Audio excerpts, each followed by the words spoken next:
사람답게 늙고, 사람답게 살고, 사람답게 죽자. 영국의 심리학자 브롬디는 인생의 4분의 1은 성장하면서 정신 연령과 영적 연령을 승화시키며 보내고 나머지 4분의 3은 늙어가면서 자연 연령과 건강 연령을 채워보낸다고 하였다. 어느 시인은 예습도 복습도 없는 단 한 번의 인생의 길이라고 말했다. 가고 싶은 길도 있고 가기 싫은 길도 있지만, 가서는 안 되는 길도 있지만 내 뜻대로 안 되는 게 인생의 길인 것이다. 사실 사람이 사람답게 늙고 사람답게 살고 사람답게 죽는 것이란 그리 쉬운 일은 아닐 것이다. 그러나 어려운 일도 아주 멋지게 해나가는 사람들이 많다. 잘 준비하고 준비된 것에 최선을 다하여 열정을 쏟아부었기 때문일 것이다. 그러면 과연 어떻게 늙고 죽어야 할까? 첫째, 행복하게 늙기 위해서는 먼저 노년의 품격을 지녀야 한다. 노년의 품격은 풍부한 경륜을 바탕으로 노숙함과 노련함을 갖추는 일이다. 최고의 노후는 우리가 무엇을 꿈꾸느냐에 달려있다. 노년은 24시간 자유다. 태어나서 처음 맞이하는 나만의 자발적 시간이다. 웰에이징을 위해 노년 특유의 열정을 가져야 한다. 노년의 열정은 경륜과 품격이 따른다. 노련함과 달관이 살아 숨쉬는 풍요한 열정이다. 노년기에 열정을 가지면 오히려 위대한 업적을 남길 수 있는 이유도 있다. 세계 역사상 최대 업적의 35%는 60에서 70대에 의하여 23%는 70에서 80세 노인에 의하여 그리고 6%는 80대에 의하여 성취되었다고 한다. 행복하게 늙기 위해서는 또한 인간관계가 매우 중요하다. 나이가 들면서 초라하지 않으려면 대인관계를 잘하여야 한다. 즉 인간관계를 나 중심이 아니라 타인 중심으로 가져야 한다.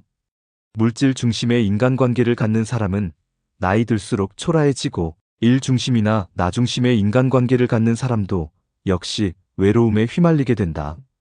그러나 타인 중심의 인간관계를 갖는 사람은 나이가 들어도 찾아오는 사람이 많고 따르는 사람도 많다. 가장 바람직한 것은 타인 중심의 인간관계라 할 수 있다. 둘째, 사람답게 살는 웰빙이다. 사랑과 은혜로 충만한 노년을 우리는 웰빙이라고 한다. 웰빙은 육체뿐 아니라 정신과 인품이 건강해야 하기 때문이다.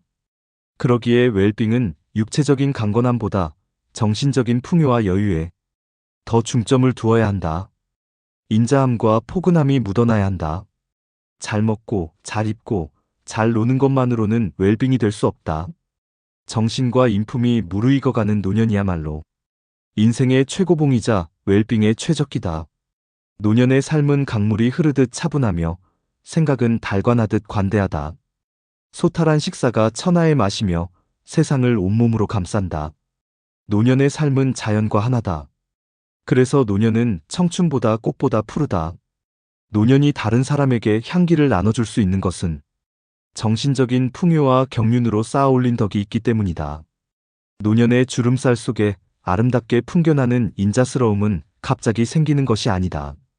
살아가면서 쌓이며 승화되는 화석과 같은 것이다. 우리가 마음속에 그려온 노인은 이렇듯 향기나는 삶을 살아가는 사람, 덕이 있는 사람, 지혜가 풍부하고 마음이 인자하고 욕심이 없는 사람이다. 노년은 용서하는 시기이다. 용서의 근간은 사랑이다. 사랑만이 인간을 구제하는 희망이다. 사랑과 은혜로 충만한 노년을 보내는 사람, 이것이 바로 웰빙이다. 셋째, 사람답게 죽자는 웰다이잉이다. 노년의 삶은 자신의 인생을 마무리하는 단계이기 때문에 죽음을 준비하는 기간이기도 하다. 죽음을 극도로 두려워하는 것도 문제이지만 이만큼 살았으니 당장 지금 죽어도 여한이 없다고 생각하는 자신의 삶에 대한 경박한 듯한 태도는 더욱 큰 문제라고 볼 수 있다. 손호아야꼬는 죽음이 오늘이라도 찾아오면 힘을 다해 열심히 죽을 것이라고 했다. 죽음을 삶의 연장선상에서 경건하게 생각한 것이다. 병에 걸리면 돌을 닦듯 열심히 투병을 할 것. 투병과 동시에 죽을 준비도 다 해놓고 언제고. 부름을 받으면 리하고 떠날 준비를 할 것. 나이가 들면 남은 삶은 어떤 길을 택하고 어떻게 걸어갈지 오로지 내가 선택하고 책임지며 살아야 한다.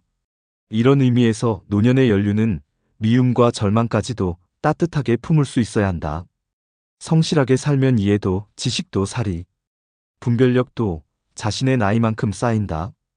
그런 것들이 쌓여 후덕한 인품이 완성된다. 노년이란 신에 대한 긍정적인 사고가 급속히 자리 잡게 되고 그에 대한 심오한 깨달음을 얻기 위해 부단히 노력해야 하는 시간이다. 스스로에게 엄격해야 한다. 자신에게 견고한 자가를 물리고 삶의 속도를 조절해야 한다. 시간은 인간에게 성실할 것을 요구한다. 그래서 노년에게 시간은 두렵고 잔혹한 것이다. 그리하여 마음을 비워야 한다.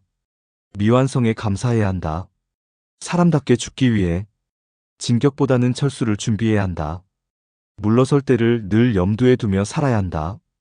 집착이란 보이지 않는 일종의 병이다. 애착은 곧 권력 과제와의 유혹에 빠지게 하고 그 힘을 주위에 과시하려 하게 되며 따라서 비움과 내려놓기를 준비하라. 그것은 잃지 않기 위해 노력하라는 말이 아니라 순수하게 잃어버림을 받아들이라는 말이다. 주변의 사람도 재물도 그리고 의욕도 어느 틈엔가 자신도 모른 사이에 떠나간다. 이것이 노년의 숙명이다. 인간은 조금씩 비우다 결국 아무것도 남아있지 않을 때 세상을 뜨는 게 아닐까?